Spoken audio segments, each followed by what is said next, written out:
네, 안녕하세요. 행복한 재테크 진행의 박보경입니다. 100세 시대를 살아가는 여러분의 편안하고 행복한 노후를 위해서 오늘도 다양한 부동산 얘기로 가득 채웠습니다. 저희와 함께해 주시고요.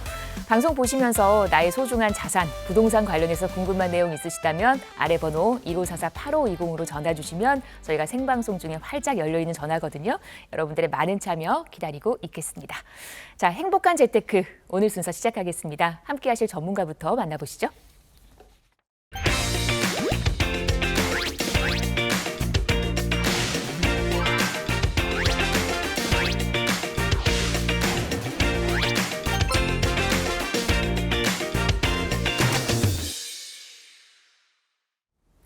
네, 저희 오늘 이분과 함께합니다. 이동주 전문가 모셨습니다. 어서 오십시오.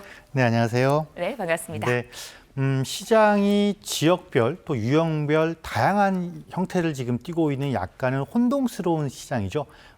여러분들의 고민이 그만큼 깊어질 수밖에 없을 것 같은데요. 하지만 여러분 걱정하지 마십시오. 여러분 곁에는 든든한 행복한 재테크가 있다는 거 잊지 마시고요. 지금부터 1시간 동안 집중해 주시길 바라겠습니다. 네, 저희가 여러분의 부동산 관련 궁금증 해결해 드릴 겁니다. 함께해 주시고요. 그 전에 시장의 흐름을 먼저 저희가 파악하는 게 우선이겠죠. 자, 이슈 확인해 보도록 하겠습니다. 첫 번째 이슈가 오피스텔 임대 수익률이 계속 오르면서 이게 또 시장에 활기를 불어넣고 있다고요. 네, 그렇습니다.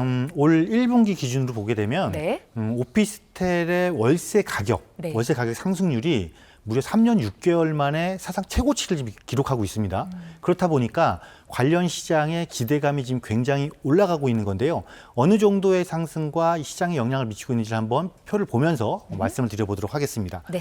자, 우선 요거부터 볼게요. 요 그래프부터 먼저 보시게 되면 지금 수도권과 전국, 서울로 이렇게 세 군데 크게 나눠져 있는데 서울을 먼저 볼까요? 서울 같은 경우는 색깔이 요 색깔이죠. 자, 0.4, 2024년 1분기부터 지금 분기별로 나눠진 겁니다. 24년 4분기에만 잠깐 일시적으로 조금 상승률이 떨어졌다가 월세 가격 상승률이 좀 떨어졌다가 다시 올 1분기에 다시 좀 상승 패턴을 그리고 있죠. 나머지 수도권과 전국을 보게 되더라도 월세 가격의 상승률이 계속해서 지금 우상향을 그리고 있다라는 거. 자, 이렇게 월세 가격이 상승한다라는 거는 자, 뭐죠? 결국은 수익률이 올라간다라는 것이죠. 자, 수익률이 어느 정도로 지금 올라가고 있냐면요. 한번 볼게요. 지난 6개월간입니다. 24년 10월부터 올 3월까지 수익률을 한번 비교를 해보게 되면 먼저 전국적으로 한번 볼까요? 전국 평균을 보더라도 자, 5% 이상, 전부 다 지금 5% 이상 하면서 올해 3월 기준으로 5.5%의 지금 수익률을 기록하고 있죠. 이 정도 수익률이라면 지금 은행 정기예금이 한 2배 정도 되는 거예요. 그죠? 네.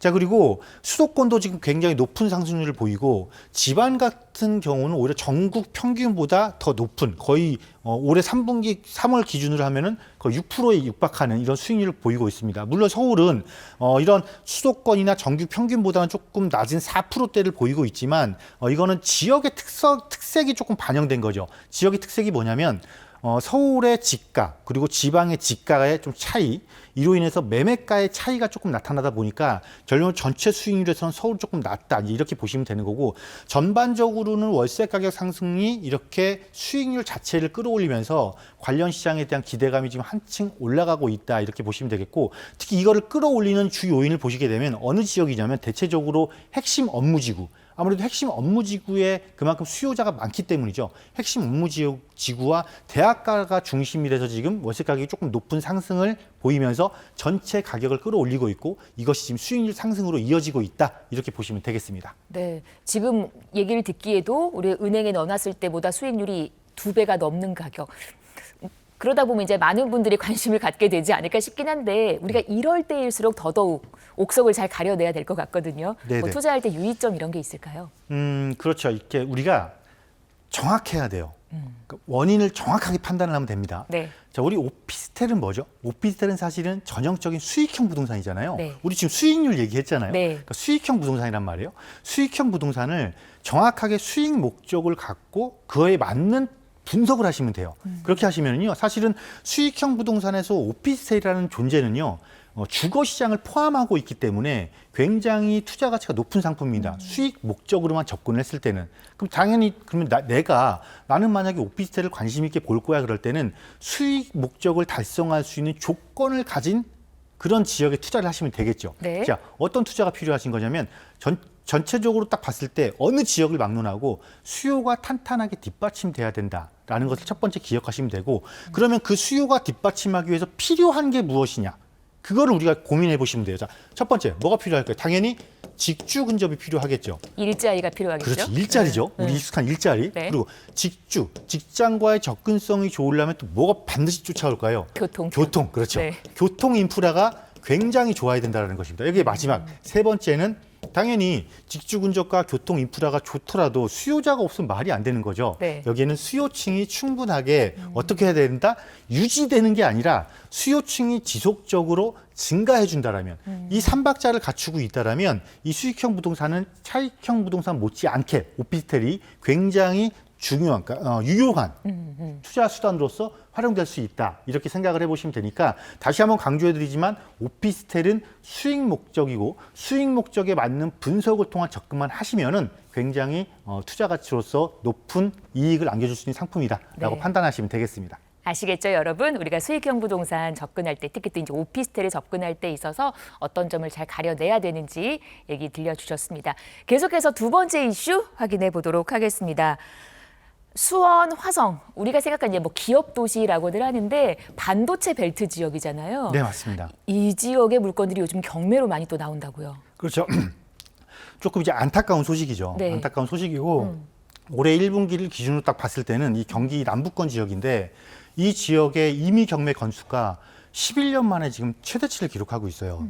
상당히 좀 심각한 상태다라고 좀 보시면 되겠고, 특히 이 지역의 특징을 보면 한 네 곳입니다. 수원, 화성, 용인, 평택. 아마 여러분들 부동산에서 이 지역들 많이 들어보셨을 거예요. 주로 무엇이냐면 이 지역의 특징, 가장 큰 특징이라면 이 지역은 산업이라는 것입니다. 산업이고요. 이 산업 중에서도 어떤 산업이냐면 바로 여기가 반도체라는 거죠. 반도체라는 특정 산업군을 형성하고 있는 지역이다 보니까 왜 지금 이 지역의 시장이 이렇게 힘들어졌고 경매 물건이 많이 나왔나? 이거는 너무 빠른 접근입니다. 너무 빠른 접근이다. 뭐냐면 여기에 대규모의 벨트를 형성해 줄게요. 이 이야기가 나오니까 기대감이 당연히 올라가겠죠. 기대감이 당연히 올라가요. 그럼 올라간 기대감을 쫓아가 주려면 우리가 산업 벨트를 만들게요라는 게 이 계획이 굉장히 기대감이 높아진 것 못지않게 속도가 빨라져야 되는데 지금 속도가 굉장히 더디단 말이에요. 속도가 더디다 보니까, 자, 기대감은 높은데 계획의 속도가 더디니까 어떻게 되는 거예요? 여기에 수요 이탈이 생기는 거죠. 수요 이탈이 생겨요.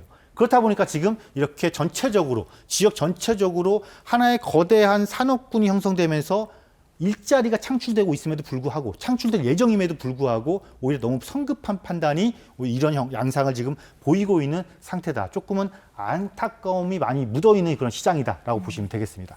그 반도체 벨트 조성된다고 해서 사실 저희 그 상담 전화 주셨던 분들도 이 지역에 투자하셨던 분들 많으셨던 걸로 제가 지금 기억이 납니다. 자, 그러면 사실 뭐 경매가 진행돼도 그렇게 고가에는 낙찰이 안 될 거 아니에요. 네, 그렇죠. 계속 유찰이 되는 거죠. 유찰이 되는 거니까 네. 조금 심각한 상태다. 그리고 그럼 과연 이것도 기대를 해보잖아요. 네. 이 시장이 언제 끝날 것이냐. 빨리 끝나면 사실 버틸 수가 있거든요. 네. 그런데 우리가 한번 이렇게 생각을 해볼게요. 저는 이 시장이 조금 오래 갈 거라고 보여져요. 왜 보여지는 가장 큰 이유는, 자, 반도체라는 건 뭡니까? 반도체. 물론 굉장히 좋은 산업이에요. 좋은 산업이고 부가가치가 높은 산업이 맞는데, 대신에 이게 뭐에 굉장히 영향을 많이 받는다라는 거예요. 경제 상황에 굉장히 영향을 많이 받는다라는 것인데, 문제는 미시적, 그러니까 국내 경제가 아니라 사실은 해외 경제. 우리가 뭐 거시적 이런 표현을 쓰는데 그냥 세계 경제라고 할게요. 네. 자, 세계 경제에 굉장히 영향을 많이 받죠. 그리고 또 경쟁 업체도 굉장히 많이 들어와 있죠. 그렇기 때문에 이 세계 경제의 틀이 조금 다이나믹하게 빠른 속도로 바뀌어주지 않는 이상은 굉장히 당분간은 어려움을 겪을 수밖에 없다. 이렇게 생각이 되거든요. 따라서 이 문제가 해결될 때까지는 우리가 예상했던 것보다 조금 장기간이 걸릴 것이니까 여러분들이 혹시 보유하고 있거나 이곳에 관심을 갖고 계신 분들이라면 조금 조심성이 필요한 시기다라고, 혹시 보유하고 계신 분들은 저는 판단이 빨라야 될 거라고 생각을 해요. 왜 판단이 빨라야 될 거라고 생각을 하냐면, 자, 이렇게 한번 볼게요. 내가 이거 그러면 버티다가 오르면 되지 않을까? 이런 생각도 많이 가지시거든요. 그런데 지금 이 경매 물건이 늘어난다는 건요, 버티다가 최악의 상황까지 갔기 때문에 지금 이런 상황이 발생하는 거예요. 그래서 우리 손절이라는 표현을 조금 쓰잖아요. 손절이라는 표현은 절대 나쁜 표현이 아닙니다. 자, 손절을 할 수 있는 과감성을 발휘를 해서 내가 이 손실을 만회할 수 있는, 회복할 수 있는 절차를 빨리 진입한다라면 오히려 지금의 어설픈 이런 부동산을 보유해서 깊은 고민에 빠지는 것보다 훨씬 더 좋은 미래를 빨리 되찾을 수 있지 않을까라고 판단이 됩니다. 네. 아마 이제 방송 보시면서 또 고민이 커져 가실 것 같은데 전문가의 상담이 필요할 것 같습니다. 방송에서 언급된 부동산 관련 설명은 전문가 개인의 의견입니다. 투자하실 때는 나의 성향에 맞게끔 잘 파악해 보시고 투자에 대한 판단은 본인의 몫이라는 점 기억하시기를 바랍니다.